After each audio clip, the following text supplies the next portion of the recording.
Report پیش کرتے ہیں چیئرمین میاں والی انٹرنیشنل پاکستان ارائن نیوز کے چودھری عبد المجید سے۔ سوشل میڈیا کمپنیوں کو بڑا جھٹکا، بچوں کی لت پر تاریخی فیصلہ، میٹا یوٹیوب پر $60 لاکھ جرمانہ۔ لاس اینجلس ٹیکنالوجی کی دنیا میں ایک تاریخی اور چونکا دینے والا فیصلہ سامنے آیا ہے، جہاں امریکی جیوری نے میٹا اور گوگل کی ملکیت پلیٹ فارم یوٹیوب کو ایک نوجوان لڑکی کے بچپن کی سوشل میڈیا لت کا ذمہ دار قرار دیتے ہوئے $60 لاکھ ہرجانے کا حکم دے دیا۔ اس فیصلے کو سوشل میڈیا کمپنیوں کے خلاف بڑھتی ہوئی عالمی نگرانی میں ایک اہم موڑ قرار دیا جا رہا ہے۔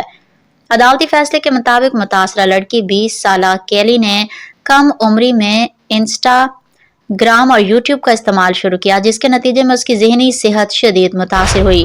جیوری نے قرار دیا کہ کمپنیوں نے ایسے فیچرز متعارف کروائے جو صارفین، خاص طور پر بچوں کو زیادہ وقت تک مصروف رکھنے اور عادی بنانے کے لیے ڈیزائن کیے گئے تھے۔ عدالت نے کیلی کو $30 لاکھ ہرجانہ اور مزید $30 لاکھ بطور سزا دلوانے کا حکم دیا، جس میں 70% رقم میٹا جبکہ 30% گوگل ادا کرے گا۔